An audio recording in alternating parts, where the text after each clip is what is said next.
See a goblin running after wild boars. When you fell into the trap, everyone was very happy. The guy praised himself that it was he who thought of this. He's an inventor, that's his calling. Maybe he is, but half of his invention doesn't work. The young man is right, he is the only goblin who creates something, although sometimes it does not work. Someone fired a bow from afar. The goblin noticed this and saved the girl. That's the reality of goblins for as long as he can remember. They've always been prey to bounty hunters. Everyone began to run away from the hunters who were advancing into battle. He was running alongside the girl, but as for Nox and Phoenix, as well as the others, there was no way to save them. But the guy might be able to save them. He fired the wooden pistol, but something didn't work. The hunter found 2 more goblins. Their ears should be enough for him to complete the quest. The girl shouted that her ears were the cutest in the village. It was better to let them take Nog's ears. There was a cloud mushroom in front, and the guy jumped on it. This caused a cloud that blocked the hunter's view. The red-haired hunter said, "Stop looking at nothing." They were already gone. The other only needed 2 ears. After all, this guy Hugo is weird. Every time the girl thinks that they are Kurdic, she always says that, but they're always on the edge of it. They came to Rektoros, the southern goblin village. The hero has always wondered why the bounty hunters hunt them, the goblins. They never eat, but only take their things and ears. Why in Rhaegoth's name would they want their ears? Rhaegoth is a deity worshipped by goblins. Well, why only ears? It's all very strange. Yes, and the things of the hunters for profit are much better. Why do they need them? All the goblins were gathered in a single group, and the boys squeezed through them.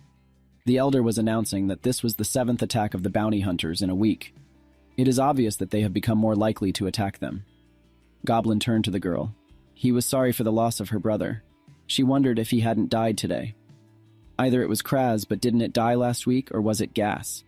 That's what happens when you have a few hundred brothers and sisters. You don't know who's alive and who's not. The elder thinks everyone understands that they have to do something about these vile hunters. I wonder what strategy they will follow. Would they set up a trap or hide out, or would they send a lot more goblins out to hunt? They will crush them with numbers. The guy said that sending most of the goblin would result in a lot of losses. They should come up with a more practical plan. And what does he suggest? The head asked. He is thinking of creating another broken trinket that will magically rid them of the enemy. Now he thinks he should change the way he hunts, to avoid the bounty hunters instead of sending more goblins to them. And then you need to find out why they hunt them. The chief laughed. It was the stupidest idea he had ever heard. A goblin who tries to understand the bounty hunters, but who cares what's in their heads? They are barbarians. They must destroy them as they do them. Only the truth is strong. They can make these creatures run away from here. Strength is what counts. When he got home, the guy was very angry and returned his things. The elder wants to send more goblins to their deaths. He got angry. They also call him dumb. The girl came to him and he said they could do it together. After opening the chest, he said that they would catch a bounty hunter and find out why they hated goblins. The next day, it wasn't just the elder. Everyone thought the guy was a fool. He'd put together something that should work now. He asked if the girl was ready. The hunter squad had just come out. This was their chance to catch someone. There are many creatures in their world. Only in this forest there are more than he can count. And among them they are goblins. They are also considered the weakest, but they make up their lack of strength by numbers. However, all the creatures of the forest suffer from only one thing, humans. For as long as he can remember, humans have been raiding their forest relentlessly. I kill everything that's seen, especially goblins, as if they have something valuable. They call themselves profit hunters.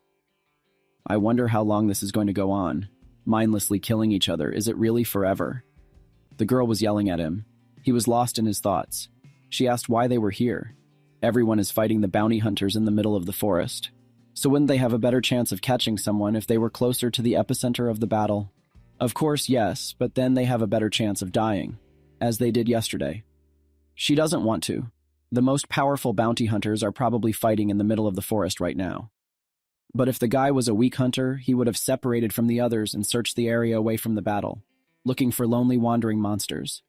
They are now exactly where they can meet such a hunter. Wow, Nog even thought of that. The girl was surprised. He's doing a great job, and now they're setting up 3 traps. Network Setup, Human Trap, and Sky Stealer. Very cool, but why do they have such lame names? Because they reflect what they do, and to be honest, he just couldn't come up with a name for a long time. They noticed the man and hid in the bushes. He was about to approach the trap, but just broke the rope with his foot. The hero is sure that he installed it correctly, why it didn't work. That's when this network fell on him, and it really seems to be working. He asked her to shut up and help him out, but the first trap didn't work. The next one will work 100%. It cannot misfire. The person just has to stand in the middle. And this is a mineral, one of the rarest. No one can resist it, so he will step on the middle. But the guy walked past me and ignored me. It looks like the hero is adept at leg minerals. The last trap, but the mineral didn't attract him. Don't people need rare minerals?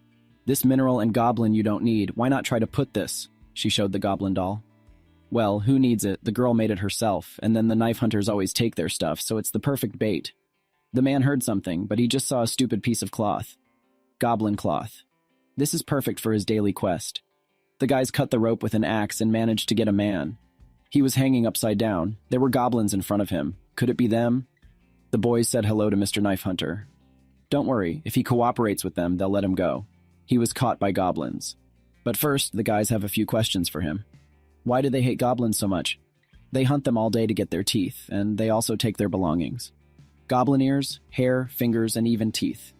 The guy got angry. He was already talking about teeth. So why do bounty hunters hunt goblins? Why can't they live in peace in this world?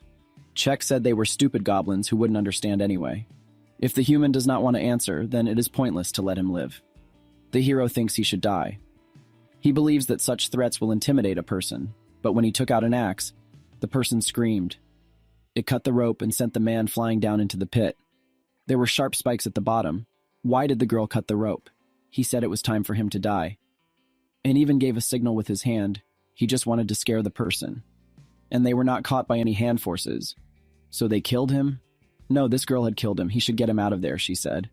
She didn't think he should go down there to get it, but it was the right thing to do. Gremlins, oh, those gremlins. He only asked her not to throw the rope. Don't worry, she won't do it.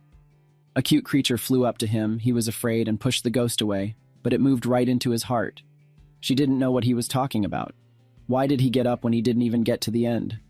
Some strange ghost came out of the bounty hunter and took possession of him. He became a player, blue glasses appeared in his eyes which showed the scoreboard, and he unlocked a new skill. The spirit asked if the player understands this skill. The hero got scared and asked if the girl sees this spirit, but he is the only one who can see and hear this creature. You need to calm down. If he is haunted by a ghost, then he deserves it after all. The death of this hunter and on his hands. Well, why him? There was a scoreboard in front of him, and the choice to accept or refuse his hand went through this thing. The young man was very angry. Didn't the girl really see? She didn't understand that he was crazy. People heard the screams of goblins. The girl was scared. The guy grabbed her by the arm and started running. They split up as people fired arrows and attacks. A man ran after him and said he couldn't clean it up, dirty goblin. But he's not dirty at all. He bathes every day. Why is this thing gone? The spirit said he should choose to accept or refuse. He's going to die from running. Which one should I choose? But it also said acceleration, and he accepted it.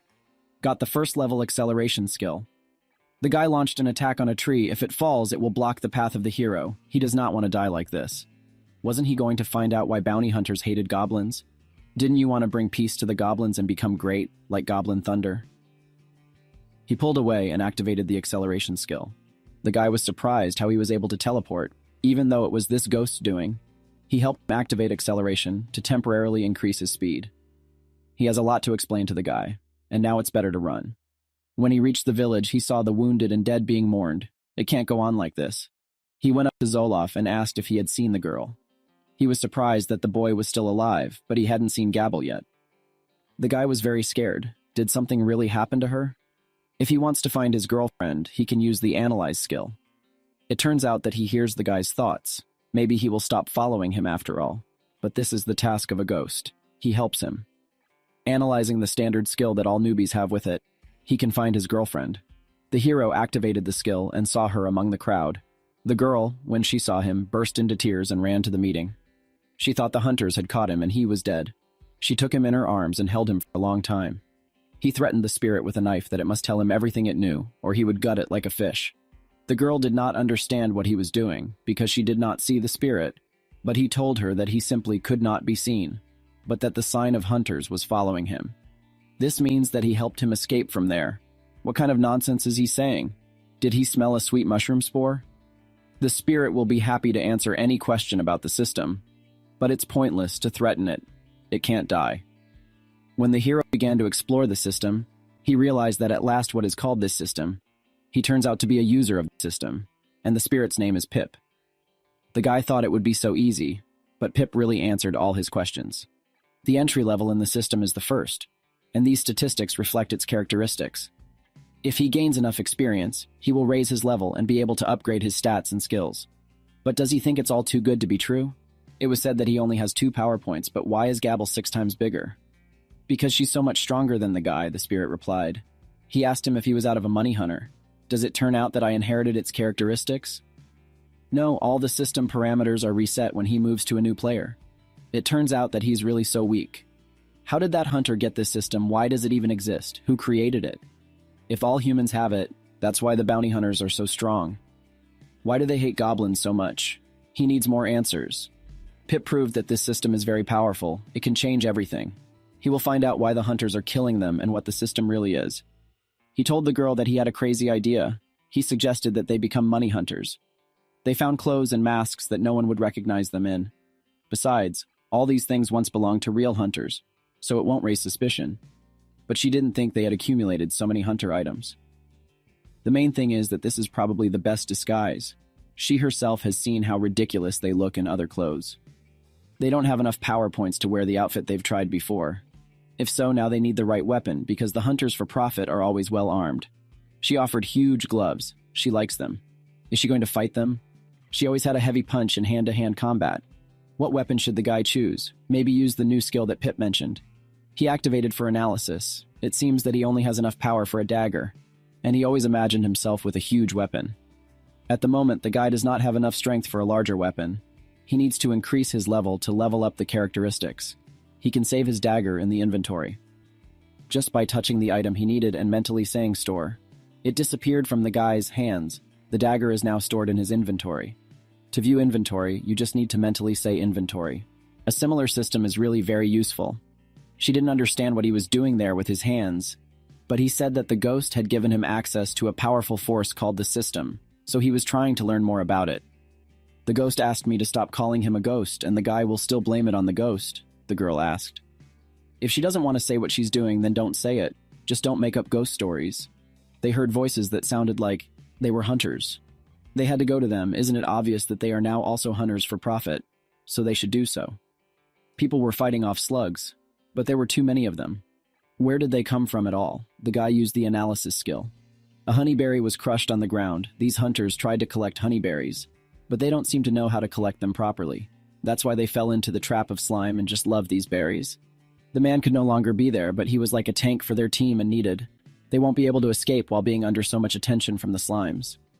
A girl swapped a man for being a coward and left them to die. This guy just went and left his friends. The goblin girl suggested that he go from here. When people were fighting off, one of them was hit by a slug that she fell. They began to attack her. Her friend tried to help her, but she told her not to waste her time. At that moment, the guys jumped out of the bushes and said, "Don't worry, they will help them." He hates fighting them because to kill them, you need to destroy their core. This caused even more problems. As long as they are near these honeyberries, the mucus does not stop arriving. But he doubts that with this injured girl, they'll be able to get away from this crowd. They broke her ribs in the slime, so why is she holding onto her knee? If you get hurt, but a friend will be able to cure it. The girl never thought that she would meet 2 dwarves in this area. They think the boys are dwarves. They must be dwarves, money hunters. They'll hold off these slugs, but only for a little while. He didn't hit the core again. How can that be? But what if I activate the analysis skill? Now he could see their weak spot. Using the analysis skill to identify an opponent's weak point is the right tactic, but only if the opponent's perception stat is greater than the opponent's. Depending on the rank, strength of the mob, it will be awarded experience points. After gaining a certain amount of experience, he will be able to increase his level. The spirit thinks he should talk about it after the battle. The girl doesn't even need to aim at the core, she just smears them. Pip wasn't kidding. Gabble is monstrously strong. What happens if his hit points reach 0, he asked. It was obvious that he was going to die. The guy was scared because he thought that he would just lose consciousness, or something like that. Why didn't he talk about it earlier? The girl asked who the guy was talking to, and the other girl tried to cure her friend. She noticed that this dwarf was talking to himself. She starts to worry. The setting didn't bode well. Why did the girl take so long to heal? At this rate, they would definitely die. She tried, She just has a lot of fractures at this rate already to save. There will be no one, she said to leave her and go to save the dwarf.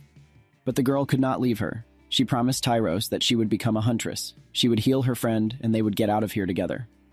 The guy didn't know how to get everyone out of this mess. The slugs are too many. They keep coming and coming. Maybe he should use this skill again. Someone had killed all the slugs with a single swipe, but who was it? To this man, a bird saying that the guys, need help. It was Tyros, and he was glad he was there in time. He paid attention to the guys. They saved Laura and Arya. It seems that he is now in debt to them. They began to scold the man because they almost died because of him. A coward. He apologized because he had regretted it 100 times and brought Tyrus to the same place. If not for those dwarves, then no one would have been alive by the time they arrived. During the hunt, the tank is vital to attract the enemy to themselves, and Laura and Arya have every right not to trust him because he betrayed their trust. The guys are very lucky that a girl and a guy came to their aid. He will be happy to meet them. The man wants to shake their hand. The girl screamed that she was Gabble, and this guy, Nog. He said he owed them a favor. So does that mean he will reward them?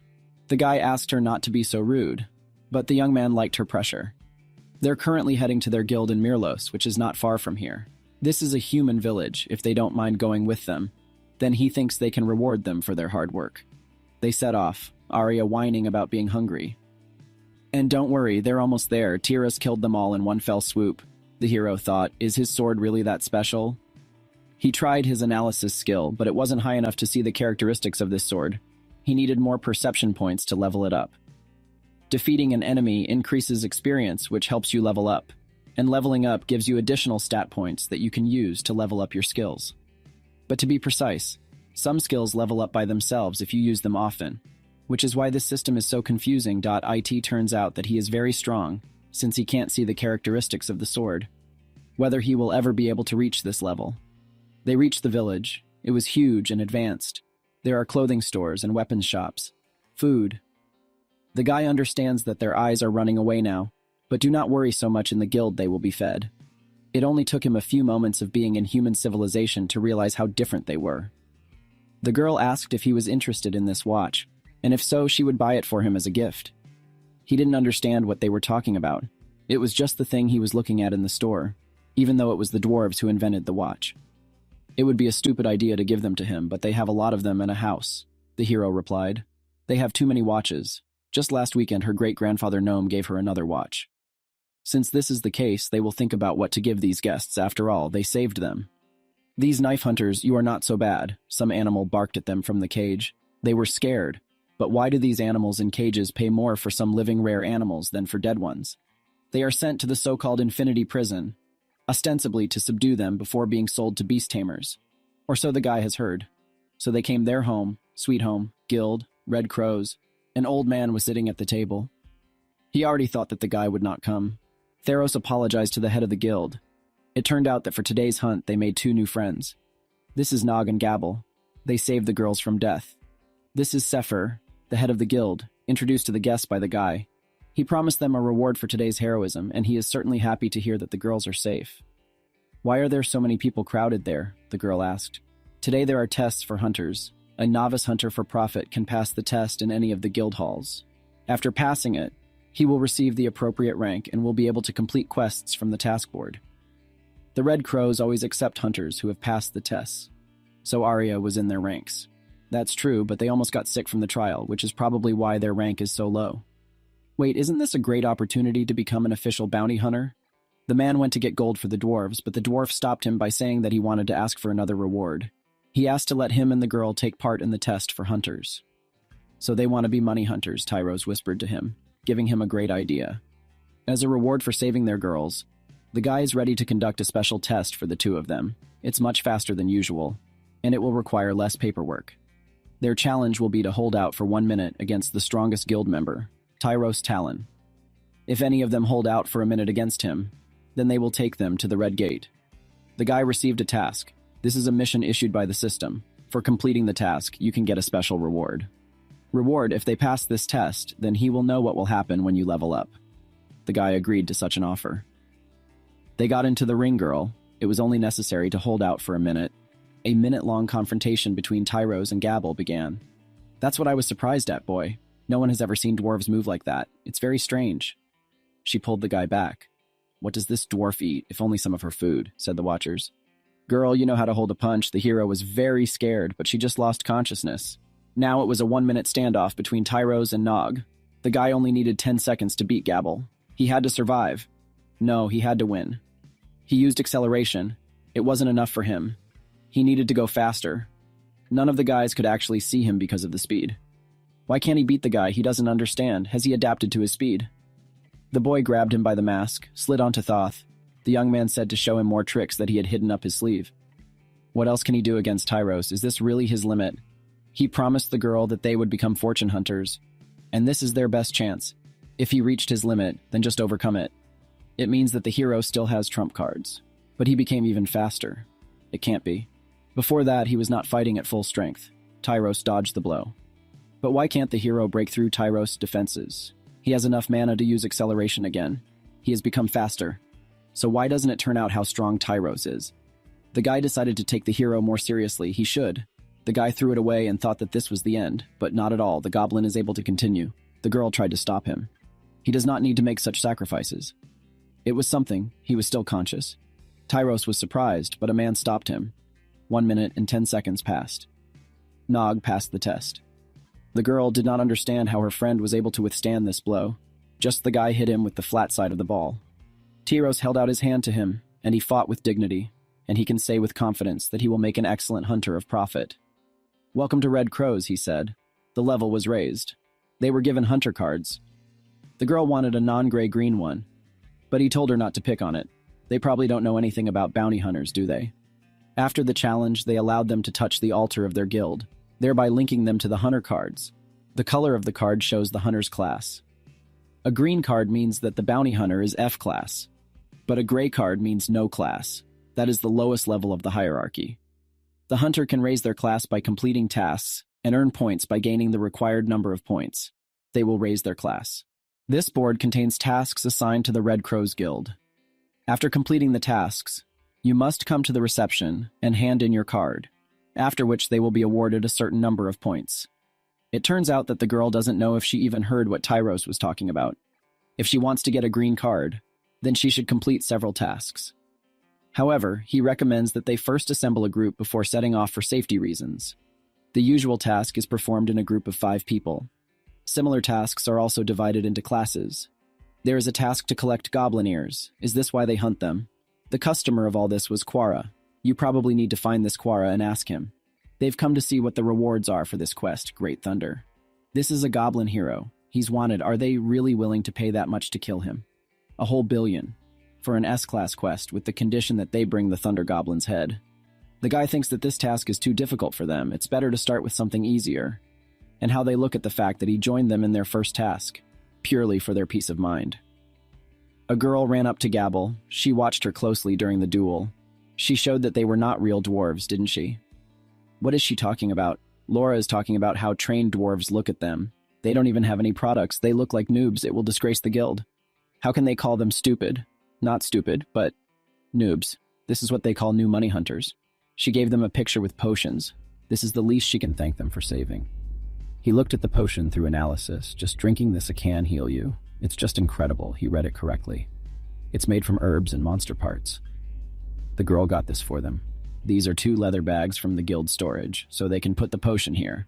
She gives them this thank you. They liked the gifts. It's very convenient. Laura is an alchemist. She makes these potions herself. You need to use them wisely. Some very good potions can cost a fortune. The guys bowed to them in gratitude. The information that a new recipe was learned. Does it mean that if he has the right ingredients, he can use the system and make a potion for himself? When he is alone, you will need to ask Pip about this, by the way. The guy is going to help with the first task with the guys, and to form a team they need 2 more people. Do the girls want to join? They didn't mind, but it seems that the girl hasn't left yet after the massacre. She's perfectly fine. And besides, she has to show her leg and Gabble what kind of dough she's made of. Since the team is equipped, it's time for them to decide on a task. They can take a task to hunt Seraspin wolves. Well, for what reason did he choose this particular task? It seemed to him that this particular task was simple and perfect to start with. There were no other reasons. They moved on. After completing a 1-minute task, he increased his level. But now for each level, he gets 3 points of characteristics. Only it is up to him to decide where to invest these points. But you need to take into account that by investing points in any characteristic and confirming it, it will no longer be possible to return it. Since he can only use stat points once, then he should allocate them wisely. Points are used to increase various stat points and improve some skills.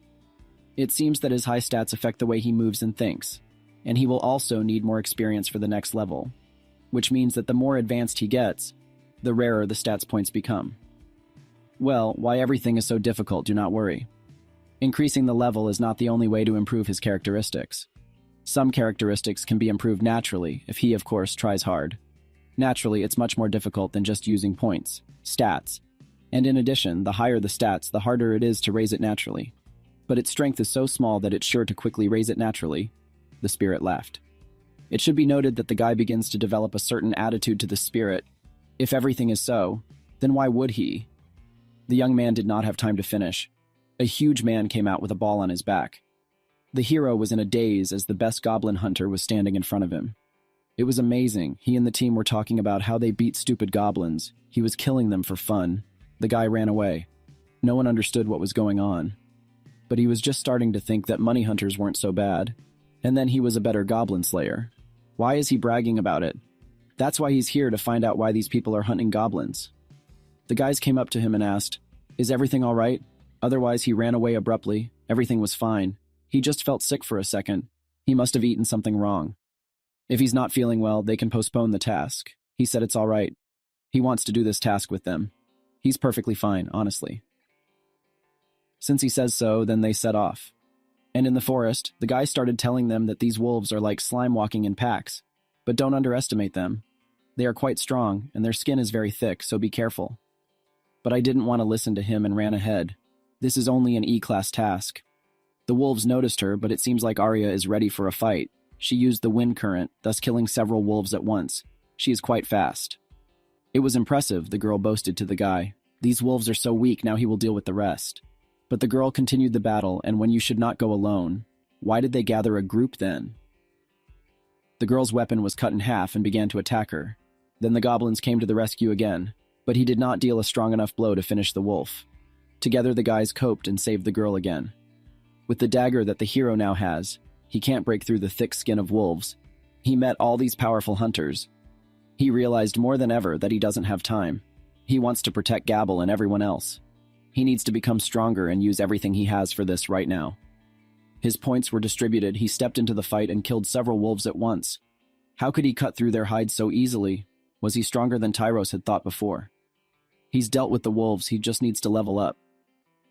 The guys were sitting in a cafe. They had a great hunt today, of course. It could have gone a little better, but they were here to congratulate their new money hunters, Leg and Gabble. They had completed their first task today. Pip reminded him that he had leveled up to the 3rd level, which was amazing. He was at the 3rd level. But as usual, he had received 3 stat points. But the ability to improve his analysis skill to the 2nd level was something new. Now he can see the characteristic of Tyros' sword. It is a special attribute. Some characteristics are still hidden. But at least he can see some of the data. Unlike the last time, everything is awesome in just a day. He has reached such heights. Goblin was very happy. The guys did not understand the reason for this, probably. He is proud of the fact that he saved the girl twice. Tyros came up to him and asked for a moment. The young man is full of surprises. Who knew that he would be able to complete this task so quickly? Of course, he knows that this was his first task, but he has a great suggestion for him. An S-class quest. He understands that the difficulty of this quest is incomparable to the one before. But it's just that, right now, the only S-class hunters in Mirlos are him and Goliath. He and the girl would be a great addition to their group. They could use some extra strength. Arya and Laura, Edward and a few others would go with them. Such a task is higher in rank than the one they did, even with all the support that is coming. Will they make it? And will they really be able to complete it? But as the Elder always said, a big risk always brings a better reward. He said that they agree, then they will see each other on the spot. It had been a really long day. He and the girl were relaxing in the room together. He wanted to try something new. When he used the analysis of Laura's item, he noticed that the system reported that he had studied the recipe, that he had obtained gray-backed wolf fangs and laughing leaves in the forest today, and that he had stolen a bottle from the canteen afterward. So it turned out he would do it. He didn't know alchemy, but it was exactly the same potion that Laura had made, so if he gathered the necessary ingredients from the recipe, The system would be able to make this item for him. And whether she can reproduce his own invention and cook food, you need to try. There was a lot of potions and food around. He seemed to have overdone it a bit. Someone outside the window said something about where this Marcus had been. He was late for a night raid. It was the best time to hunt goblins, but he was injured last time. The goblin had bitten off his finger last time, so why didn't they just go on a raid together?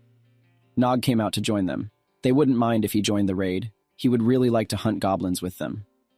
The man remembered him. This is the dwarf who was with Tyros, the one who got sick. In his raid, there is no place for weaklings. He also told him to get lost. Well, that was the guy who lasted 1 minute against Tyros, and they say he's one of the fastest guys in the guild.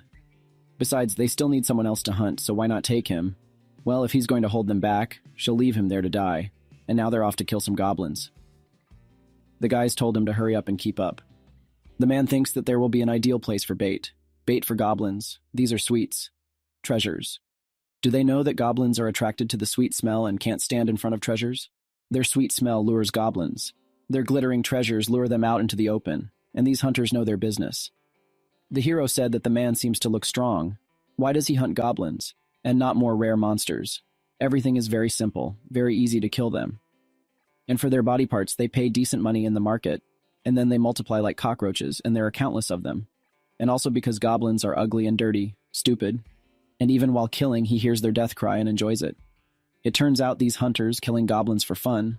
The guy should think about how he can stop these hunters. It's obvious that this is a trap. He hopes that they don't buy it. Of course, they bought that goblins were really that stupid. When the goblins crept up on the bait, the guy jumped out of the bushes and shouted that it was time to kill them, pointing at them with his finger. The men were angry, but the third one laughed at him, doing everything he could to stop the hunters. Sometimes he had to act stealthily so that they wouldn't suspect him. When they finally caught one, the man told the guy to kill him. This is his first chance to kill someone. When the guy swung his sword, the goblin in tears recognized the voice of Nog. How could this happen, he who is from the village? The man was surprised that he knows this goblin. Just a few years ago, he was attacked by a goblin. He was justified, that's why he is so afraid of them. He hopes that today he can overcome his fear. He took out an egg behind his back. The guys were furious. This was finally his chance to get back at them. Don't worry, he said he could finish him off on his own. A monster came out of nowhere. It looked like it was at least S-class. The little goblin ran out of there in fear. The guy said to run away quickly. The men agreed. He was right, the only way was to run away from there.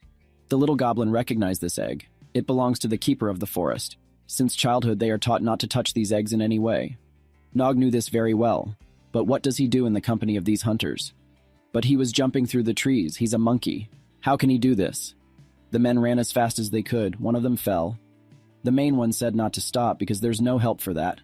Our hero called the guardian of the forest to stop these vile hunters for profit. They kill his relatives for fun, so don't they deserve this fate? The guy used acceleration and picked up the fallen man, throwing him to the side. He had to run while he distracted the monster. The hero still has the smell of egg. He ran away from the monster as soon as he could. What are the chances that he will defeat the monster? Thinks that saving this person will cost him a valuable life of his own. This monster was the guardian of Ludwood Forest, an elite monster of the 15th level. It's a pity that it turns out like this. The spirit flew in front of him, guardian of the forest, caught up with the hero. And how long will he pursue the guy? The guardian has guarded this forest for many centuries. Will he really have to fight with him? He was able to hit the balls directly into the monster's chest, a direct hit. But together with these knives, he pulled the hero, and with one of the knives, he drew all the way down his body to the very bottom. It was a hell of a pain for the monster. He wasn't going to die here, he charged. He's the only one who knows this forest. It worked. It finally worked. He read everything down to the smallest detail. But the monster got up and threw something at him, which slammed him into a tree. The spirit asked him to wake up because the monster was coming. Then Gabble saved him. This was his chance. She saved him, so it's time to end it. He thanked the keeper for protecting the forest all the time and killing him. It was all over. Now he could rest. Didn't she tell him that they would never be apart again? Why did he keep making her worry? His levels were raised.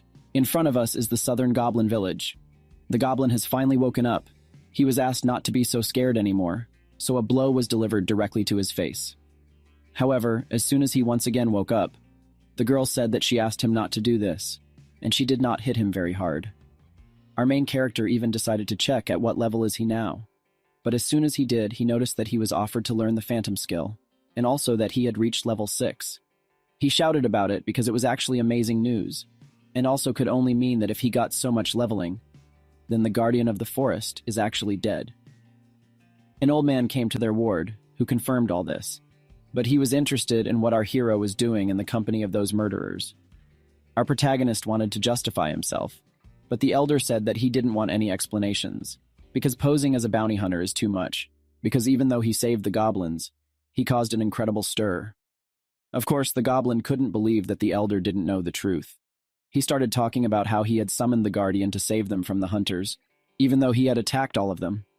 The elder couldn't believe the foolishness of his fellow tribesmen, saying that Nog shouldn't have been there at all. Doesn't he understand that these clothes put him and his tribe in danger? But Nog just started shouting about how they were the ones he couldn't understand, because the only thing he wanted right now was to find a way for everyone to live in peace. The elder warned the youngster that he should stop acting like this, otherwise he would never set foot on their territory again. As soon as the elder came out, our main character and the girl were standing in front of the guardian of the forest. They wanted to return to the Red Crowns, or rather only our protagonist, because he did not want her to be exiled, like him. However, despite everything, the girl said that she thought about it for a long time, and it seems that she understood what he meant, because she thought that goblins could still one day live together with people shoulder to shoulder. So she decided to help make this dream a reality.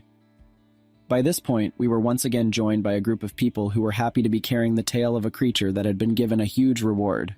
Of course, no one could believe this luck, but Goliath said that it was the guardian himself who attacked their group, so he personally had to kill him.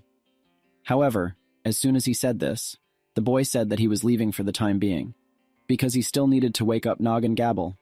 Goliath, of course, couldn't believe what he was saying about the very goblins who had somehow survived. While the two adventurers were sitting in the tavern, our Nog and Gabble arrived just in time. Everyone was happy to meet them, but Goliath was just in shock. Because did Nog survive? While everyone calmed down, the boy said that now it's time to start the task. As soon as all the characters went outside, Gabble couldn't understand why they were the ones who had to carry potions for everyone. However, Nog only replied that they were late, so this is a normal punishment for them.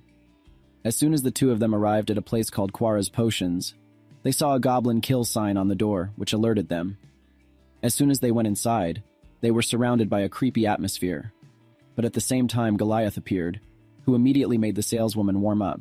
He came there because he knew that the witch would not believe our protagonist, and also wanted to ask the leg a question, because how did he survive after meeting a C-class monster? Nog, in turn, said that he just ran away. Goliath asked once again, doesn't that mean Nog didn't kill him? But Nog said he thought it was Goliath.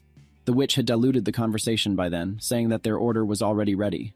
Both goblins thought that they were lost because their tyros did not give them money, but at the same time the bag of gold was already on the table, because Goliath had money with him. Our heroes were shocked with so much gold, but Goliath kept thinking that Nog was definitely weak, because he couldn't catch a single goblin.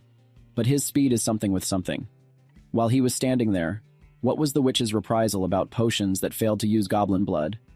But the witch only replied that only for a small number, because the recipe uses other parts of monsters. It was all this that made it clear to our goblins that their body parts are used not only for potions, jewelry, weapons, but also for food. He realized that for humans, all creatures are just ingredients. Before, he even thought that the world was big, but now everything is starting to become clear. The witch wanted to get more potions, but his leg got sick, so he asked her to go back to the others without using potions. After a while, the whole party had already gathered, and they wanted to hunt in the Edicdes Mountains for the Great Boar Gamo. Of course, something went wrong there too, because our protagonist would never have thought that something else could spoil his mood. But his day may get even worse, because he noticed a trail of blood. Nog thought it might have been a boar, which Thoris confirmed, and even Goliath realized that all these murders had taken place only recently. Everyone screamed in horror, but Thoris only said that they shouldn't stop like that, because they were wasting precious time. As soon as they came to a certain mountain, they noticed that the trail ended safely. And if the blood trail disappeared, it means that the boar simply disappeared. Thoris, on the other hand, didn't believe it, so he suggested that they split up a bit. He said that the dwarves, Arya and Laura, would go with him to explore the peak, and the others would watch the pass, and he told everyone that they had to meet in 5 hours. As soon as all this was dictated, Thoris headed up the mountain. As soon as he went up, he noticed another fork in the road. This made everyone think that if they split up again, it would be when they met Gammo. They won't make it until reinforcements arrive. The little spirit that was flying around suggested that Tom use analysis, because since he had upgraded this skill, now he can track where that monster went. While he was chatting with the spirit, everyone looked at him as if he was a fool, because they didn't see who he was talking to. So it was then that Nog decided that an analysis should be performed. The first thing he noticed was the boar's footprints on the wall, and he knew that these tracks were just hidden from their eyes. But he had never been able to see monsters whose tracks were hidden from their eyes. He realized that something was wrong, but at the same time pointed to the path and said that Gamma was there. Thoris wasn't sure, but Nog just asked to be trusted, because the boar was definitely there. Taurus, in turn, to the surprise of all, only loudly said that he believed every word of the enemy. He asked them to take them to the lair. As soon as they came to the cave, they decided to go inside, but they were visited by an incredible feeling. They noticed that the boar was dead, and the Lord of the Edicles Mountains, an elite monster of level 27, was bending over his body. Sure, Nog hadn't encountered such powerful monsters before, but Taurus wasn't afraid. Of course, the effect of this roar, which was uttered by the owner of the mountains, reduced all the stats of our main protagonist by 10%. Of course, the spirit had explained to him that Tom was currently suffering from a debuff, but why was it that he was seeing such information because of the analysis? The Mountain Lord by then continued to use his skills, which were clearly visible. He decided that he needed to use acceleration to save Gobble. Of course, the whole party tried their best, but they knew that they would soon have to get out of there. The monster in front of them was too strong, but Tyros was still very greedy.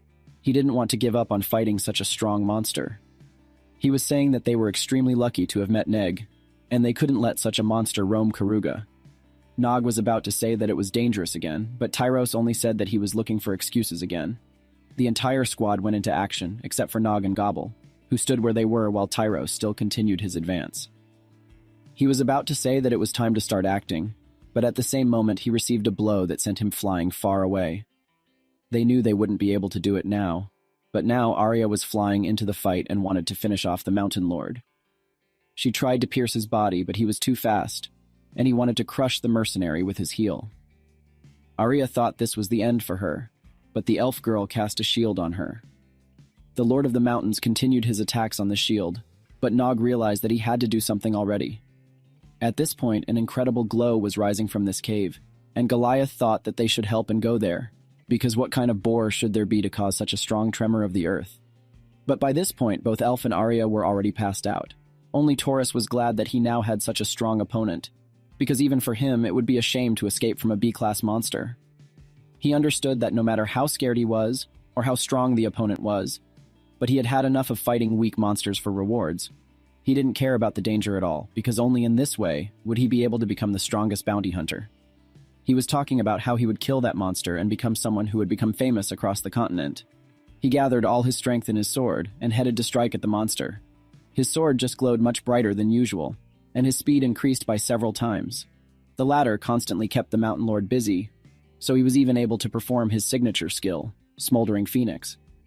As soon as Tyros activated this skill, he did not look the best.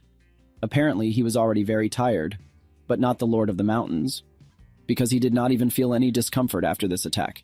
He grabbed Tyros instantly and slammed him into the ground. Most likely, the Lord of the Mountains was not so easy, because only now it became apparent that he sacrificed his arm to protect himself from the blow. Tyros was very tense because he thought that he had to win over the enemy, or all their efforts would be in vain. He's the one who brought them all there, started the fight, so he's the one who ends it right there. It started to burn even more, so the Lord of the Mountains had to put it down, but Nog caught it, saying that Tori had already done everything he could, so now it's our protagonist's turn. The acceleration skill was used. The Lord could not touch our main character in any way. But Taurus was simply amazed by the speed with which he was rushing. Gabble by that time was also already familiar, because as soon as our hero flew out of the cave, she immediately threw stones at her. Everyone was saved. They thought they had coped while praising each other. But Goliath could not calm down, because what happened at all? What happened to his allies? However, just as he thought that, a huge hand knocked out the rocks at the same time. Nog answered everyone's question that it was the same monster that ate the boar. Thoris, in turn, recovered a little, saying in a sad voice that they couldn't defeat the thing that was standing in front of them, asking everyone to gather, because he was the one who had dragged everyone into this. But Nog, he knew that things weren't going so well, because he knows from personal experience that losing friends is incredibly hard. Of course, Nog hoped that they could escape from the cave, that they could find a way to win, but Nog was already tired of making choices. He decided that everyone would go home today. He'd come up with a plan, but it would have to be done together. Goliath, also looking back on his own personal experience, recently asked to command them. As soon as the Overlord passed a little further, everyone joined the battle again. Nog even decided that it was worth trying out his new skill. An incredible number of illusions appeared on the field. No one knew when he was able to learn such a trick. The Lord of the Mountains was very annoyed that the little men were running around under his feet, and he was growling a lot, so Nog knew that this was the way he would continue to work to lure him further to their place. Of course, he understood that he used to play hunter and prey, but that was when he was a child, and now everything is completely different. After all, he was being chased by a real monster, and the situation could get worse at any moment.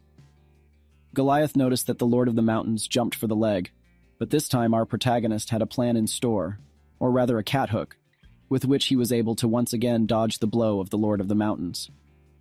Of course, Nog knew that his opponent was really fast for his size, but he, as a goblin, would always be faster. The Lord of the Mountains did not let up.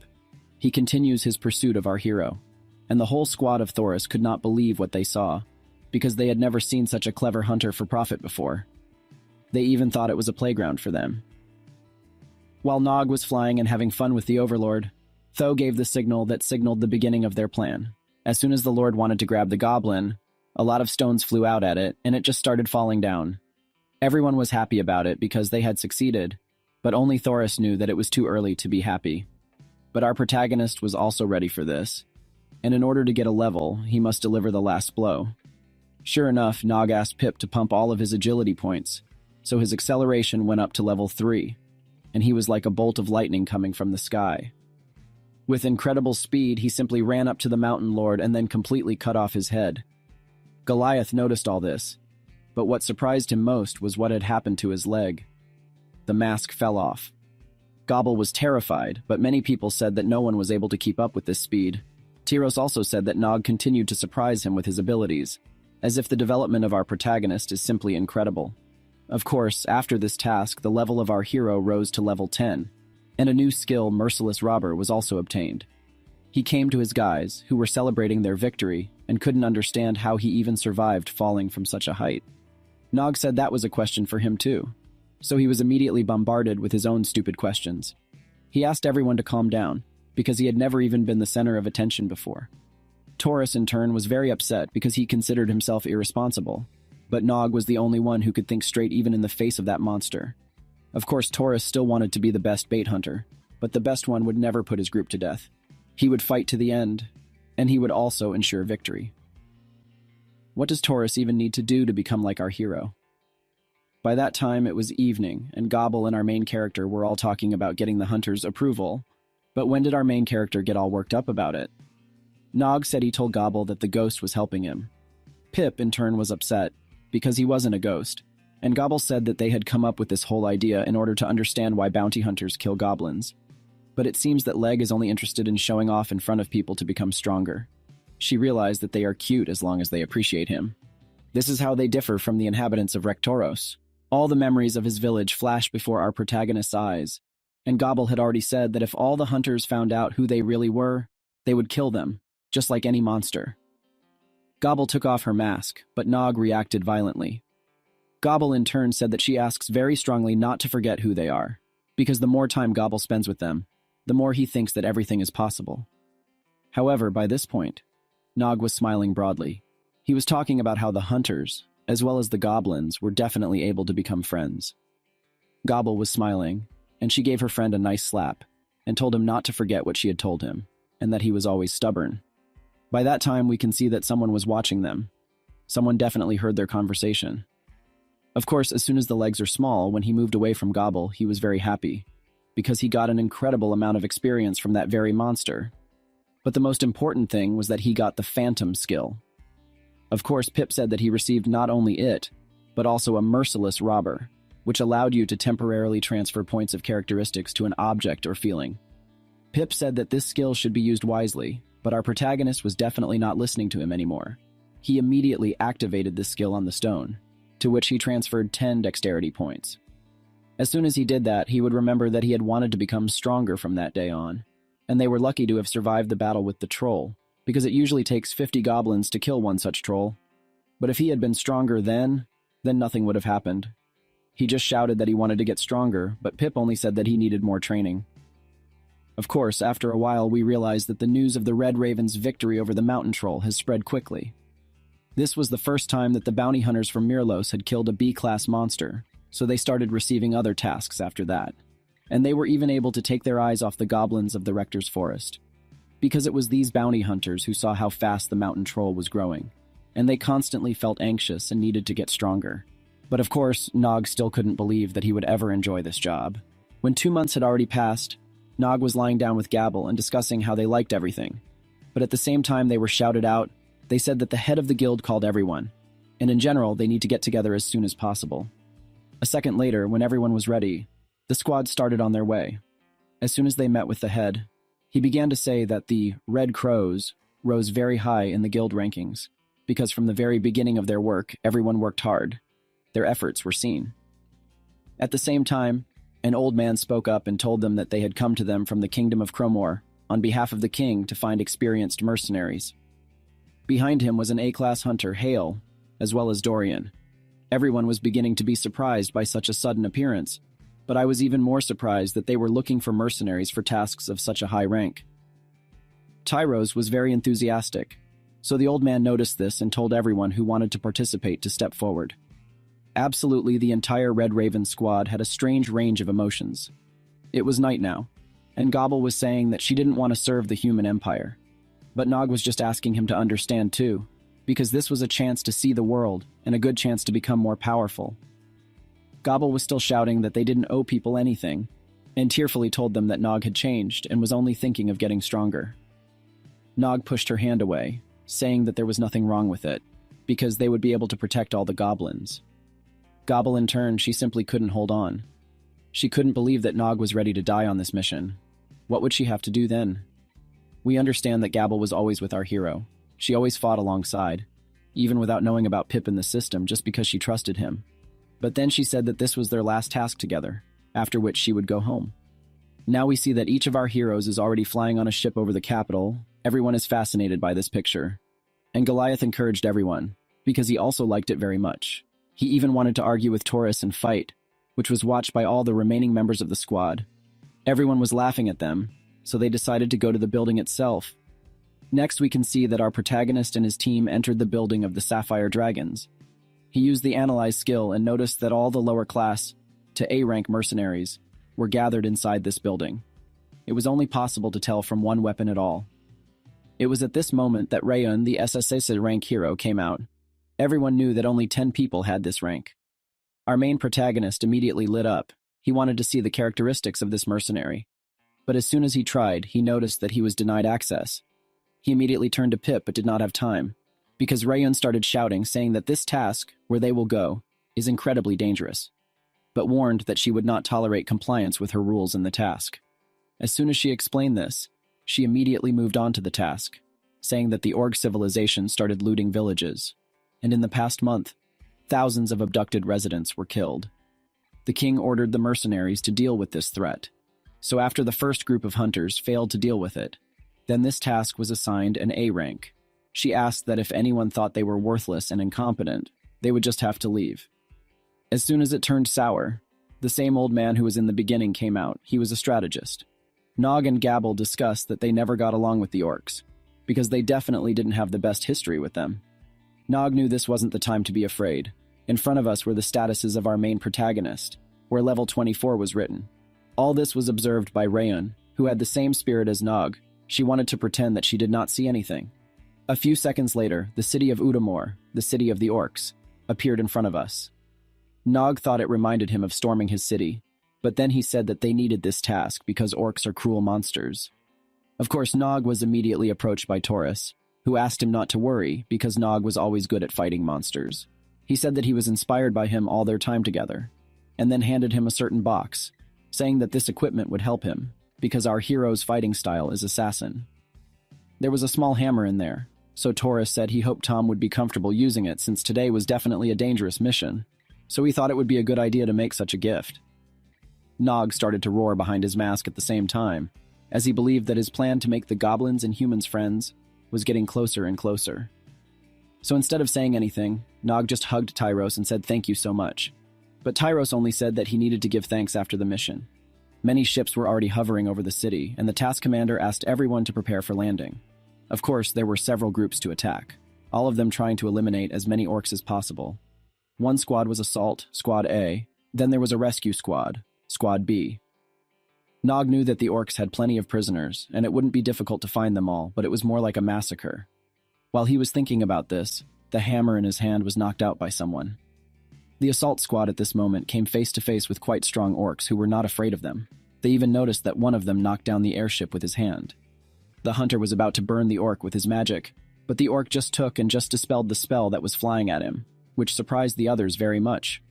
The orc couldn't believe that such weak hunters would even have the audacity to attack their land. This orc's name was Oniyama, Keeper of Fire.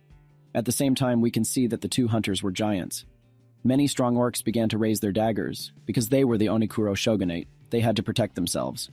Of course, Rayun, who was still sitting on the ship, couldn't understand that the orcs would be so strong, so she realized that it was time to go down to battle herself.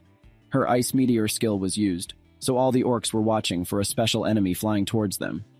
Tyros, in turn, was watching everything that was going on around him. It was like a normal massacre to everyone. He was very angry, but Nog asked him to be careful, because there were too many orcs. Tyros couldn't leave things as they were. He couldn't watch his comrades die.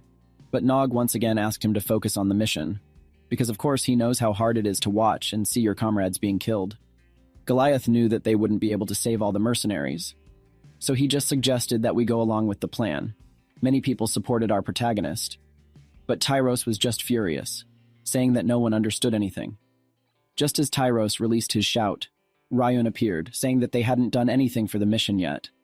However, as soon as she announced that she would take on the attention of the orcs, Tyros simply could not understand, because what is the difference between him and her?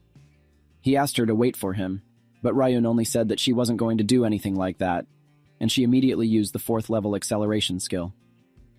She only asked me to follow the plan clearly. Nog was surprised to see a familiar skill, but everyone was even more surprised that Tyros was going to follow her. Everyone stopped him, but Tyros only said that his comrades didn't understand what he was feeling. He immediately took flight. Nog tried to stop him, but Goliath said that he shouldn't because when he sees something like this, it wakes up a kind of terrible feeling. This look meant only that he was very sad, that he couldn't do anything about his powerlessness. But Tyros still wasn't better than monsters right now, the ones I wanted to kill. Goliath asked them to finish quickly, because only then would they be able to help Tyros. Many people started to suggest their own plans, but Nog realized that if it concentrates orcs in the western part, then it means that enemies from the eastern side will go through this place. Our protagonist Nava warned him about the danger, so he managed to dodge, which was the right decision because just now someone's body flew past him, and then a huge ogre came out. Of course, everyone knew that ogres and orcs were in an alliance, but what was such an ogre doing back in the orc capital?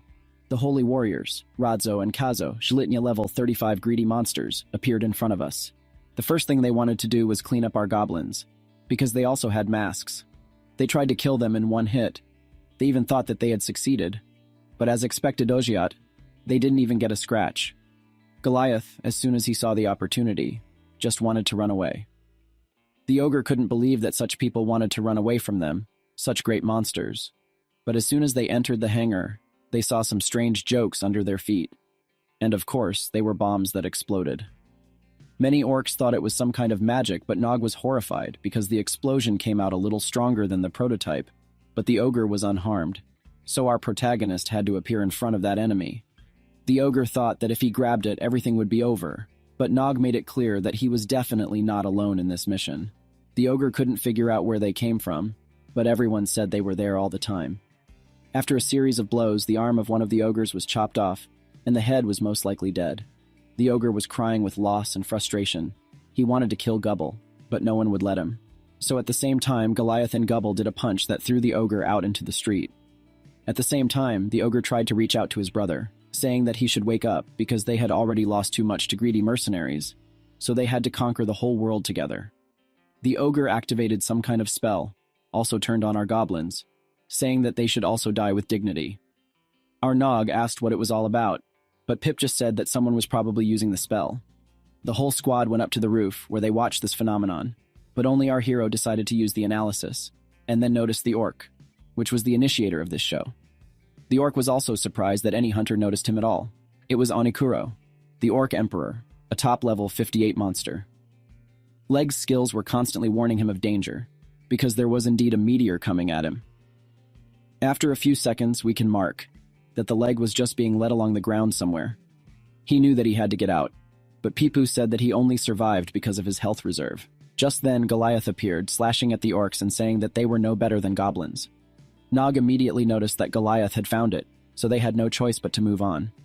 Our hero did not know where, so Goliath reminded him that they need to destroy the very orc that is hiding in the castle.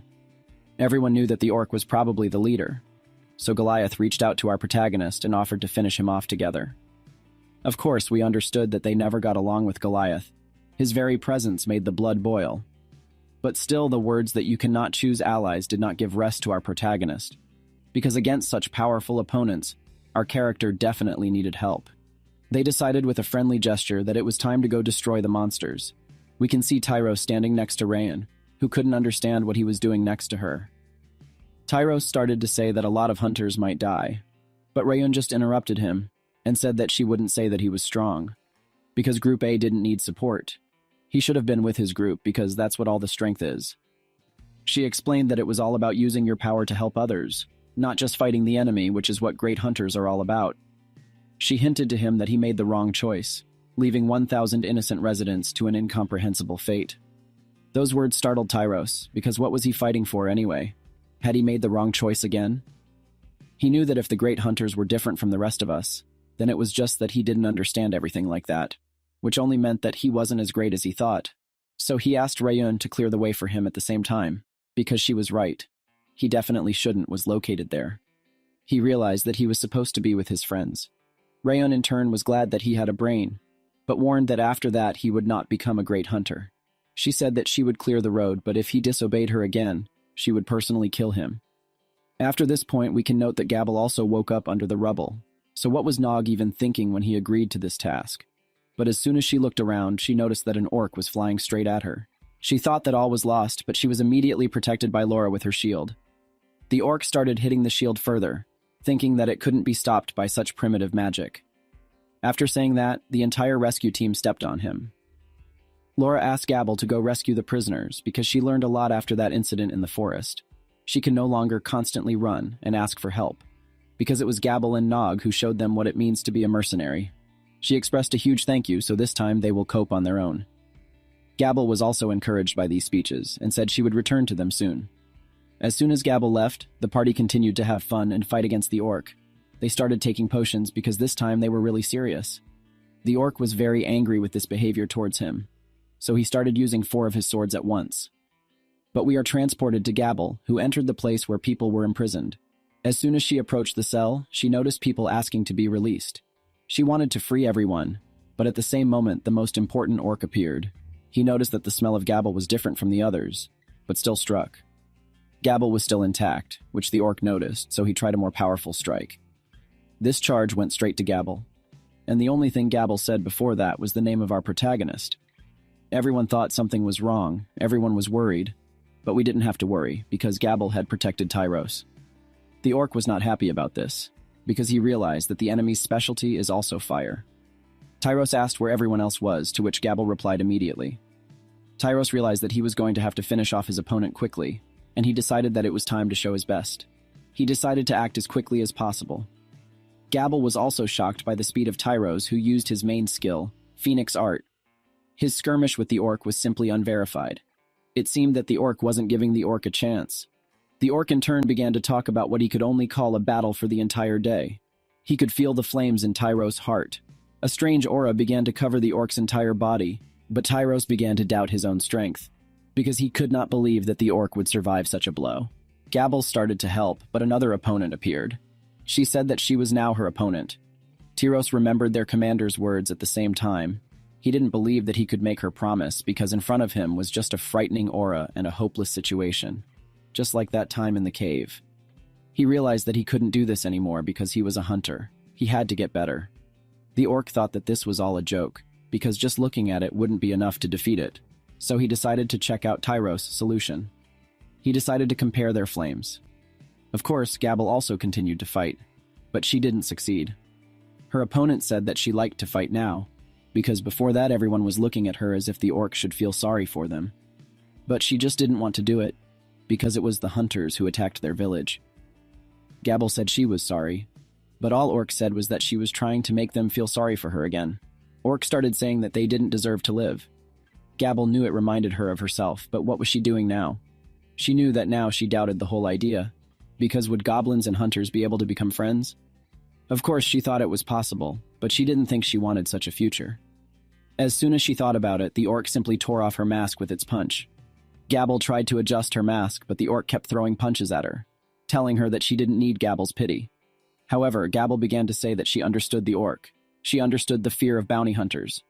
Now Gabble will not fight her as a profit hunter. He will fight for his best friend, because in this world she can only trust him, so keep your promise and complete the task.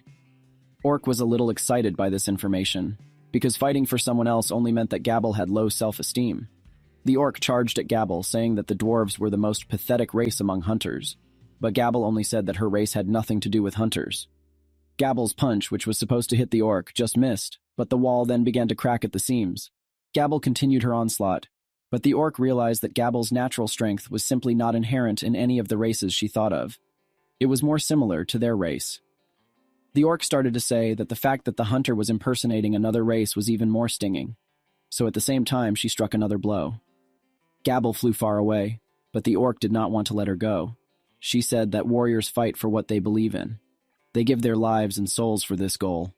But Gabble fought on the side of the enemy, for the bastard conquerors who killed thousands of monsters of all races. What kind of hellish bloodshed is this anyway? However, Gabble thought for a while and said that she herself sometimes wonders about this question, and then immediately dealt a decisive blow to the orc, which sent it flying. The orc broke through many floors with its body, and then completely passed out. Of course, the whole picture haunted Gabble. She just took off her mask and expressed a desire to just go home. It was the hero's first hunt, and he was really sorry for the injuries, but his father said that he had to be brave. They deserved it because they attacked his house. No matter how many times the guy attacks, he can't break through the monster's defense. Gabble appeared behind him. It's impossible. Keone would never lose to her in a brute force battle. She apologized for disappointing the monster, but the goblin was stronger than Keone, so what did she do to it? The enemy is very angry. He will make her pay, and he will not touch his finger. He will not touch her. The monster told the guy to go against the road, but then it threw a punch that caused the guy to fall into the hole. He was very angry at him and the damn prisoners. Then he used an annihilation attack and sent everyone to hell. Didn't he say that that useless guy got up from the attack in the pile of smoke? Tyros stood up and said he would never let him near her. The little brat had survived the destruction, the monster thought. Even A-rank hunters were reduced to ashes after a single strike. Where does he get his firepower from? Maybe from the sword? Nog ran up to the guy, worried about him, but he told him to leave the vile orc to him. Better to focus on getting everyone out of here. He would protect him. It turns out that the guy is pretending to be a defender, but if so, then let him be their shield. The monster has inflicted another destruction. He would wipe everyone out, the fight continued. The guy repelled the attack with his sword. The girl was worried about the guy, so she even broke the cage. How annoying it all was, obviously, that the fire resistance reduces the damage received. But after 2 hits of destruction, he can barely stand on his feet, so he will just beat him until he dies. He used a few more annihilations. In any war, there is always one weakness, the price of which your life is selflessness. But the look in his eyes made it clear that he had already let his friends down once, so the fear of repeating it all again would ruin him today. Gabble needed to help Tyros. One of the men's legs was broken. He wasn't sure he could walk. She couldn't just leave them here. She silently wished Tyros luck. She would come back for him. That a long time ago, when he was a little boy, he saw the death of his parents. A man came up to him and asked if he was okay. He asked them not to take their eyes off him. They went out. He took out a sword and asked if it belonged to the boy's father. But there was no need for formalities. It was a sefer. What was a sacred artifact doing in such a place? He asked if it knew anything about the phoenix. It is a legendary beast that, like death, is reborn from the ashes of its own flame.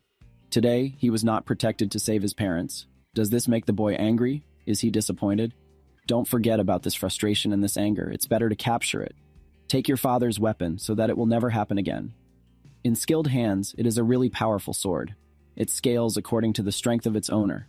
From now on, it is reborn. They will make it strong. Strong enough to never lose anything for monsters again. They set off on horseback. They still have a long way to go. The guy doesn't need reminding, old man. What's he still worth? The monster asked, insistent. Now it was all clear to Guy Wu why he had become an expert adventurer. He could save others before they ended up like him. So even if the old one is already dead, the one who was too weak all the time will become someone who has the power to protect.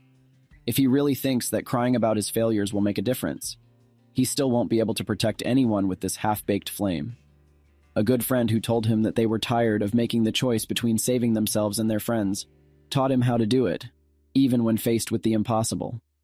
It's not a choice he should ever have made, and to make that choice is to admit defeat. He will never give up on himself again. Your journey is just beginning, and he starts it with him, with this monster. He has become stronger and faster than before. Who will become the defender of this city, him or the guy? I was able to bring the monster to a white heat.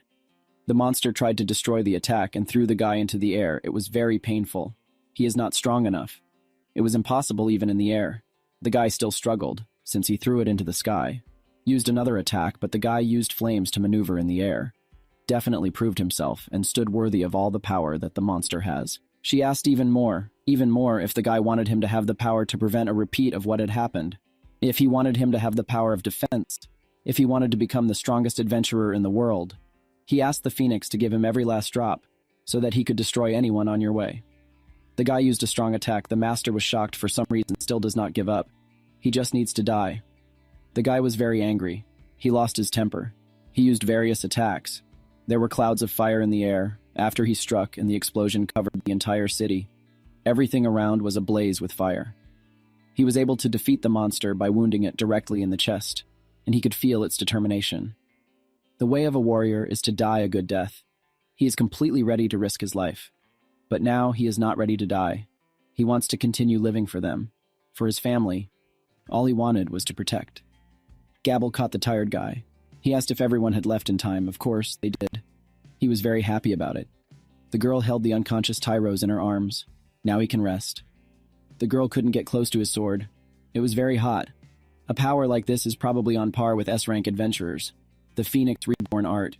Where did it come from anyway? His body would never be able to withstand such a force. With such burns, he would die within an hour.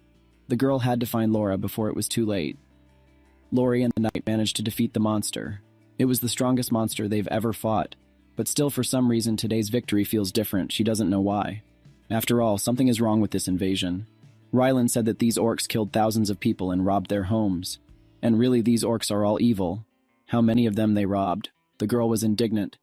Do they just believe everything that the kingdom tells them? You need to make your own judgments. Someone tells her that something is wrong. Now you need to move out and find the others. Then they can decide what to do. Goblin said that he never asked Goliath why he hated goblins so much. What he's talking about, the man hates all monsters, but it seems like he's picking on goblins. Once upon a time in my childhood, goblins destroyed a city and killed a loved one. Isn't that the real reason? It's just roses. A boy ran up to them and said that they were murderers. But who cares? Monsters are monsters. What will the people do to deserve it? Why are they attacking them? They thought that after the first attack they would give up. Goblin didn't understand what this boy was talking about. Maybe Raid A, he was asking why they couldn't just pet. This boy reminds me of myself. That's all he needs to do. Is Goliath going to kill him? The man did hit the boy. The goblin apologized. It was for his own good. The killer kidnapper didn't think he had the guts to bleed the child. He didn't do it either, but why bother dragging the body away? They're wars. Pretty Lippo leaves the baby's body in plain sight, doesn't it?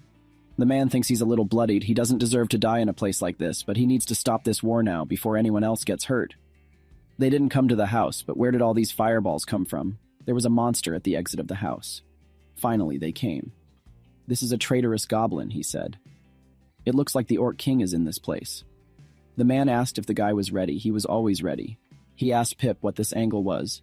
It looked good to him. Then they would try to do it. He threw 2 stones and wounded the guards. But how did he know that there were two orcs there? The man wondered. And he also knocked them out with just a few stones. He asked the man if he had seen it, and the man shouted back that he should be quiet, because they should remain unnoticed. He saw a goblin puppet, stepped on it, and fell into a trap, swearing at me. What is it? He just said to stay where he would finish him off when he was done. That is, he wants to get the head. This orca is all for him, isn't it? Selfish. When he comes back, he will be finished. Really thinks it's because he wants to glorify the orc king. The man's predictable behavior will only provoke violence. He can't let him be around if he's going to find a peaceful solution to all of this. The guy opened the door to the room. What you said, he'd come all this way. He'd killed enough goblins in his entire life to recognize his stench, and the guy thought he could see through the mask. He overpowered his guards but left them all alive. Is he bullying the monster? He told the Orc King that he understood that goblins and orcs have a bloody past, adventurers and monsters even more so. But today, he came to find a way to peace for all monsters. Peace. So that's why he's wearing this ridiculous mask. He's hopping around like he's one of them. Why the hell would he want peace with these barbarian adventurers? They started this war when their kingdom was attacked last year. How many houses were destroyed? How many soldiers were killed? As well as children. They had peace, but adventurers extinguished this dream. Can't the guy see these invaders don't want to be stripped of all their gear and locked up like the animals they are? He didn't know that the prisoners were war criminals, but not all adventurers are bad. He saw it as personal. So what, most likely, the world comes not because of people. It happens because of leaders. Others blindly follow them. They were ordered to immediately eliminate this threat. That's what this world is like. They act without asking why things are the way they are. Meanwhile, leaders shape the emotions of their peoples and shadows through formed stories. For example, the orcs wiped out their villages. They killed and imprisoned their people. The lies are endless. And the gullible citizens are deceived again and again. It's the same with his people and the monster's people. As long as the leaders hate each other, the monster adventurers will always be enemies. It only takes one hated ruler with influence to survive this cycle of hatred. Are they just locked in an endless cycle of war, just because some kings and queens say they should hate each other, as if he would sit back and accept it? For years, he and his best friend had been around, while the village leader told them how to think, the girl, and he decided for themselves. They act without asking themselves why things are the way they are. Here's the guy standing in front of him like a goblin, like an adventurer, like one of the sheep. And tell him that they can make a difference together. He will convince Ryun to evacuate the adventurers from the city. All he asks is that they not pursue. Well, if he was defeated, he was willing to give up his life. He was a goblin. They should hate both orcs and adventurers. The orc didn't understand why. Why is he willing to risk his life for his enemies? It's simple. The king is not his enemy. The goblin who wants to break the endless circle. The hatred between monsters is an adventurer. He also does not want to fight anymore. But peace is just a pipe dream. Or this is just the first step. At this moment, a man appeared. He was worried about what to put on the festival. He charged the king. Don't have to end the war once and for all by killing the leader already, he said. Looks like he came on time, the guy shouted at him to stop. They can find a way to end this peacefully, so that's why he left those damned orcs alive in the corridor. It's good that he finished them off already too late for this world. It doesn't look like he wants peace, the king said. The orcs didn't shed the first blood, the adventurers were the first to attack. If you only think about how many adventurers named humans would still be alive if it weren't for the monsters. As if they never existed. How many scavengers would still be alive if the adventurers didn't hunt them? It's strange to hear from an adventurer with the highest guild rating. Why is he suddenly so concerned about how the monsters feel? For every piece of trash they kill, they indefinitely kill 10 times as many. How many monsters had they fought together, and now it suddenly felt bad? He killed that orc boy on the way here. That kid was the emperor, he can explain everything. In short, I've heard enough, they preach about an impossible world in the future. So now he can't help but contribute to this endless cycle, but he doesn't blame him. Even after everything he and the guy do, each sign lives on in its own story. He stepped on the attack. Does he think that he can deceive him with simple illusions? The king charged the attack. He stepped on the bomb. Why are you guys hiding? Because they don't want to fight him. The Orc Emperor is dangerous. Doesn't it make sense if they came here to fight him or if he had something else on his mind? The man shouted.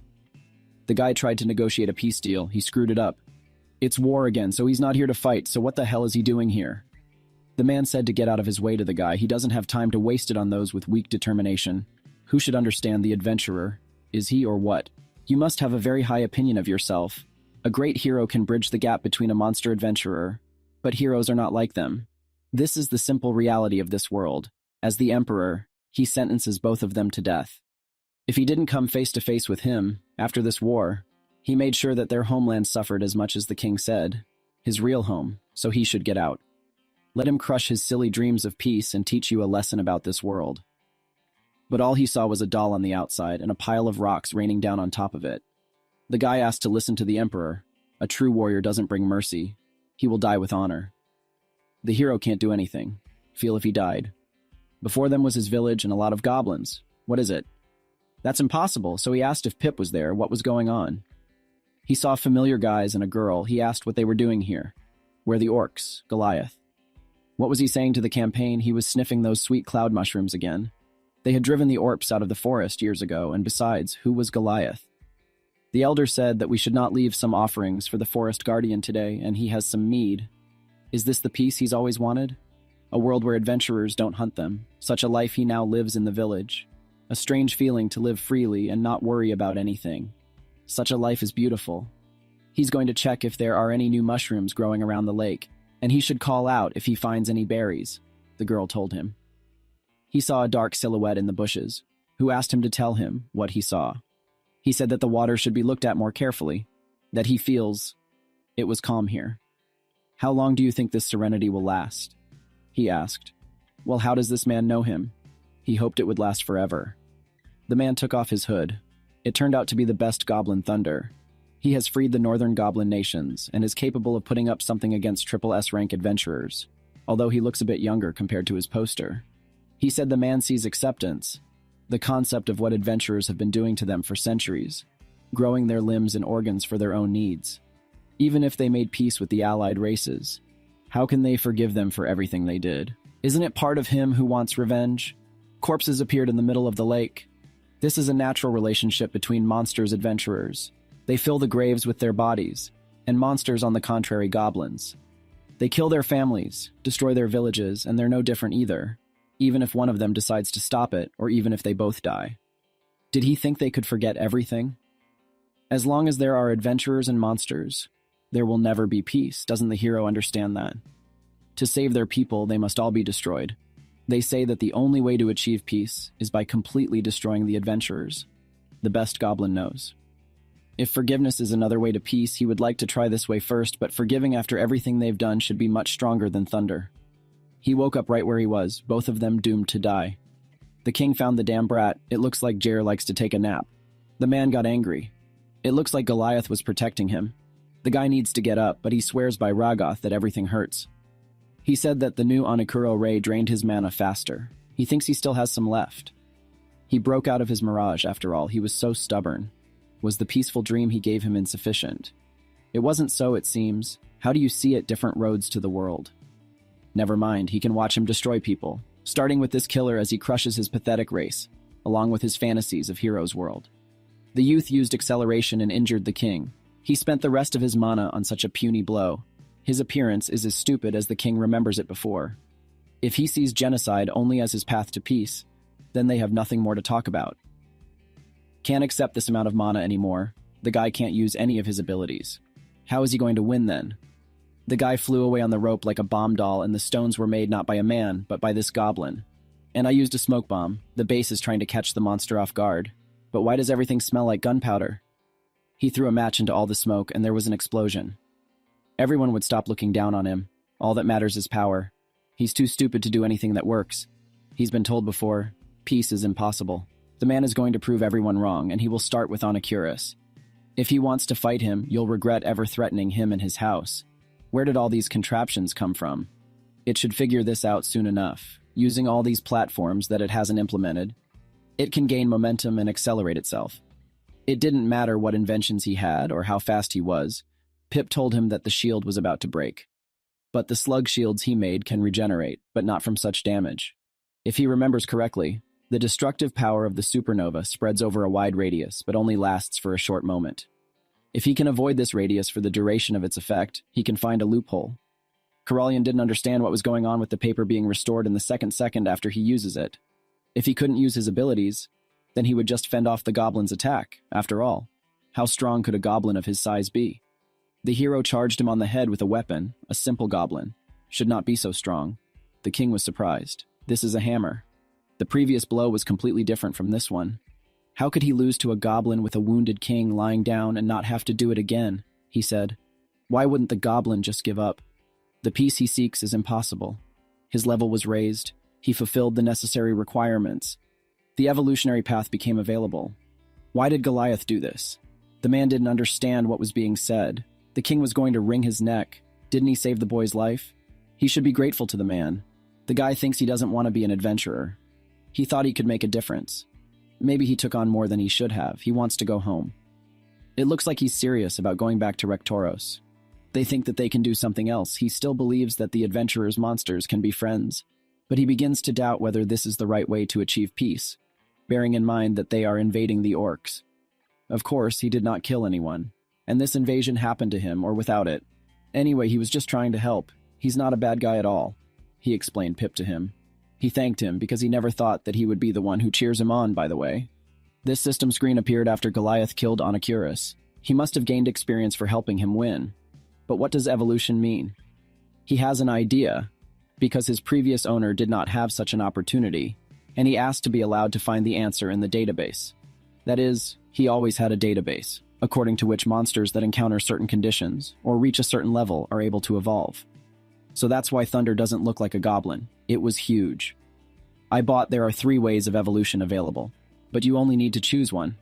Hobgoblin, these large goblins are known for their brute and unusual strength. They heal faster compared to other goblins.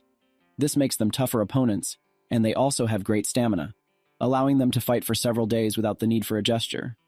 It sounds like something that would suit a fighter. Fairy Goblin, these are special goblins capable of magic.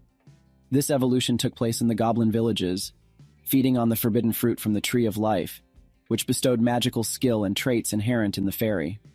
Our hero has never seen goblin fairies, but then again Pip said that evolution can also occur due to the environment.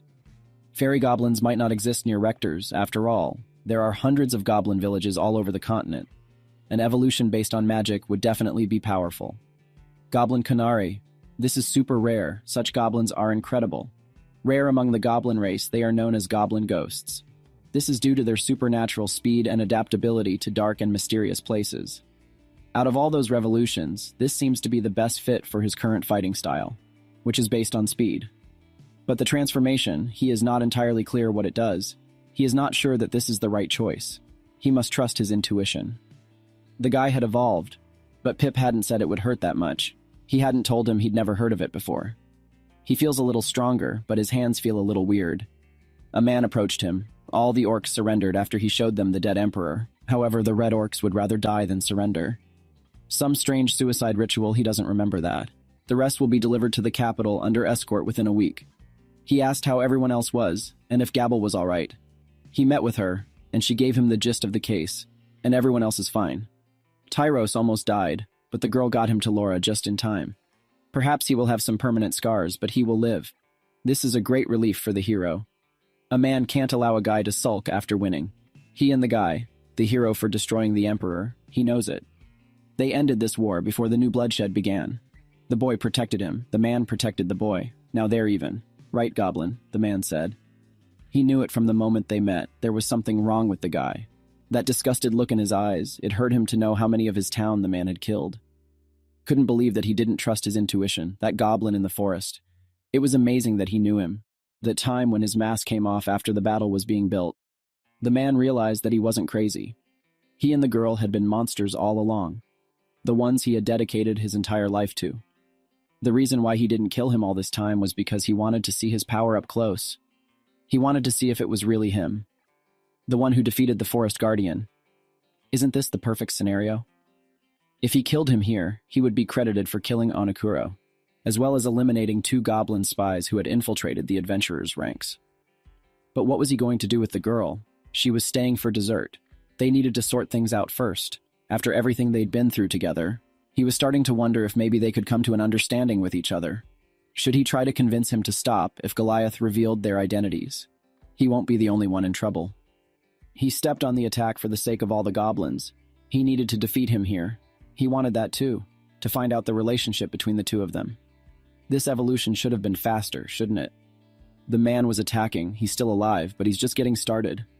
Does the guy know how much the sight of him took away from the man? His home, his family, everything he had. He swore that he would never let him take anything away from him again. That's what goblins do best. He'll kill the hero along with all the goblins.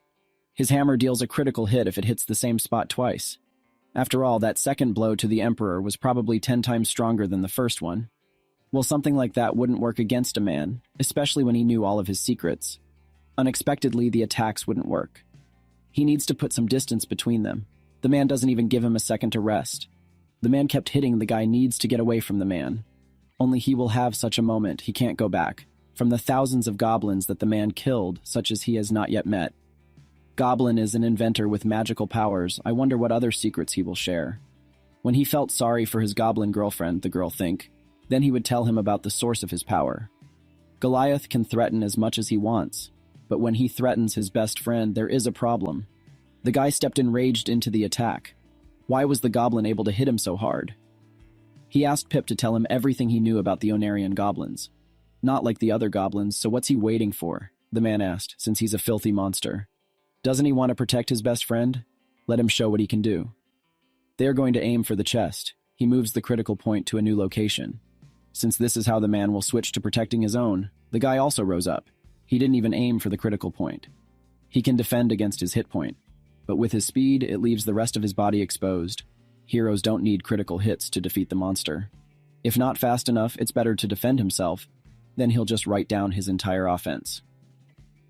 The guy sacrificed his arm to deliver a crushing blow to the man. She attacked him directly in the throat. How can a youth who just lost an arm still fight like this? It looks like Pip was right. The arm is back. A goblin with this ability apparently doesn't really have arms or legs. These limbs can grow back just like that, so that's why they're purple now. He's crazy because he didn't think it was possible to use information like that, his assistant thought. Owner Goblin Man has never heard of something like this. His body is at its limit. Is the guy going to kill him with a weapon, his best friend? All monsters are the same. The world would be better off without him. Let him just kill him already. But he can't do it here. Everything will end between them and the girl. The man swears by this. Why is he waiting? The man asks. Doesn't he understand that? Only one of them will get out of here alive. The goblin was taken from the man absolutely everything. If the hero does not kill him here, he will devote his life. I hunt him. Did not hesitate long and killed. Meanwhile, the girl dragged Tyros on her back. They overthrew the Emperor together. He is so proud of their wallpaper. They should celebrate it. Goliath told them they would be here. But when they arrived, all they saw was a dead man. Tyros was shocked that the man had died. He couldn't believe it. He asked him not to die and can't lose another friend. Did that orc emperor kill him? He asked the girl if the man had met her before returning to the castle. Why didn't he tell her that he was injured? Maybe he didn't realize his own injuries. It was magical, right?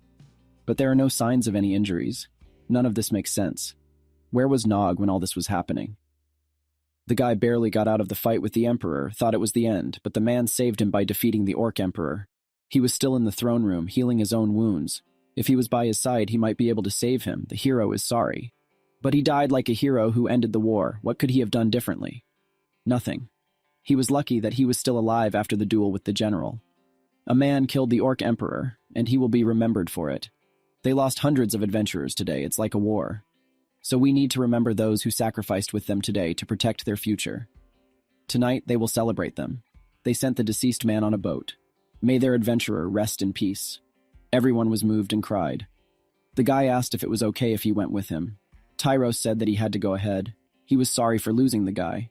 He wished there was another way, but it was fine. You need to thank them for not losing both of them. Find out what a guy feels right now but doesn't see him. Goliath was one of the few adventurers in the Red Ravens that he could communicate with. Many of them lost, all to monsters. This is what prompted, by the way, the exploratory adventures. They thought that maybe they could make the world a safer place, they know. In fact, Goliath didn't tell anyone about it. But in fact, he used to have a weakness for monsters. Once as a child, he tried to help a wounded goblin, but his trust was in vain. It turns out that the goblin didn't need help after all. It was Goliath's sympathy. It was something that killed everyone he'd ever known. He knows that he blames himself for what happened, but he struggles to find redemption in destroying the monsters that took everything from him. In particular, the goblin warlord who led the destruction of his home, Thunder. He assumes that he never got revenge, even though he knows how much revenge is worth. When it's all over, You just realize that there's nowhere else to vent your anger. That's what it's like. At the end of the road, you're always angry anyway, even when she's angry at nothing. Always on the lookout for some new way to quell his insatiable anger, but he's sure the man died with pride, knowing that he protected his friends. He died like a hero, just like Nog said. Regardless of what happened, Tyros is proud of everyone. The king called out, and they answered. Thanks to their mission here, they saved countless other people from the orcs. In his youth, he would have appreciated it. After losing his parents to monsters, he spent most of his childhood alone. Now he believes that he would have been in a completely different place if he hadn't met such friends as a man and others. He is horrified at the thought of being left alone with such festering hatred, so thank the hero for being a good friend. Was this really what he'd been looking for? The possibility that monsters and adventurers could become friends because the guy had called him a good friend. How could he be a good friend after what he'd done to the man? The Great Orc War had finally come to an end, and the adventurers' heroism had already spread like wildfire. This was supposed to be a moment of celebration, but it felt different. No matter what they feel in their hearts, today is a victory. I don't remember the one who died. They do their will and go forward. So they, as adventurers, can continue to bequeath those who live in their world, insult and celebrate the victory. I don't have to remember that this is a path that they chose themselves. It seems that the other owner of the system survived, as expected. The girl asked what was wrong. They were almost back at Rektoros. He shouldn't have brought Gabble with him. She probably feels guilty about it now. It's all over now. She suggested that they just go back to the village. They can't do it yet. There are some things that need to be fixed. What he's talking about, they've already told everyone that they're going home. He promised himself that this was the last time he fought for the adventurers. Does she know what he had to do for them? Does she know so what? Didn't he think they'd gone too far? They set out on this journey to make friends with the adventurers, but all they did was destroy. The elder asks you to just go home and forget about it all. An adventurer and a monster just aren't meant to be friends. Even if it's true, he still can't. Not after what he did. After everything they did for them. He betrayed them. She doesn't know what it's like. He killed that man. And he carries it with him. He looked Taurus in the eye and lied about it to his own friend. But his friend, she might be the elder, was right. This adventurer had become an obsession for him. If he was going to continue like this, he would have to choose between her or living with the adventurers. He apologized, but he couldn't go back. He hoped that one day she would be able to understand him. He went back to the adventurers and met up with a guy who thought he went to the village with a girl. The war with the orcs has been a long one, and he really wants to go home to think about it. But he decided to stay with them a little longer. He asked about how the guy was holding up. It was a funny question. First, his best friend was killed in battle. Now his father's sword wouldn't even answer him. He must have overdone it. Now it's just a good paperweight. After analyzing, the sword looks completely different than before. It is identified as the same weapon. Is this what Tyros means when he can't use his weapon? He figured, why don't they go to the training ground? Maybe his sword just needs to warm up a bit. The guy apologized, but he wasn't in the mood right now, if he didn't mind. They'd leave him alone for now. Meanwhile, the girl in the forest was complaining that he was so stubborn. Don't I remember everything from before? She can swear that she always beat up those hooligans who used to molest him. She just wants things to go back to normal. In the meantime, she reached the village. Why, everything should have changed. Now she thinks about it. If Nog did a lot for her too. Friends should help each other. That's why he went back there for Terra's. Back then, it was just like when they were kids. But she had to go back to him. The girl threw her backpack and went back. The hero reassured himself. He didn't leave his best friend behind. Meanwhile, the defense of that man was hung on a stand, and they put up a memorial in his honor. She got there and looked everywhere for a friend, but came across the guys. They were happy to see her again. They were just going to look for her. She said they were hunting wild boars, didn't she? The guy immediately thought it was strange that he returned without a girlfriend, and realized that something was wrong. The guy and she got into a fight. It doesn't mean anything, but the guy understands what it's like. He knows that fleeting regret. He assumes that the guy has just left for the training ground, so that will give them some time. But for what? He knows how best to make up for a fight with her best friend, a gift. The guys can help her choose something. That would be great, the girl rejoiced. She knows that he has lost a close friend, but she is glad to see him in high spirits. She would have seen him a couple of hours ago. He was so gloomy. It's good that his mood has improved. Nog came by earlier and cheered him up. But now about the girl. She knows that she owes her for saving his life. So they go looking for a gift for the hero.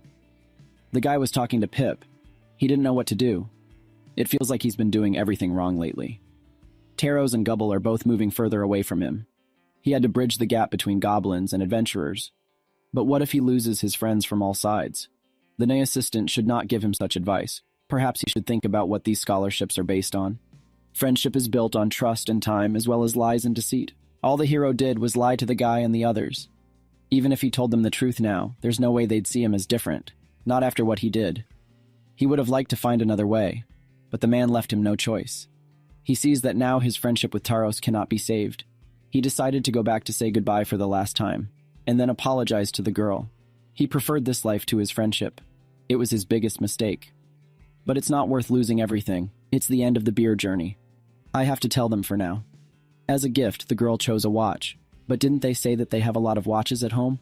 It can't be that they have an abundance of them at home.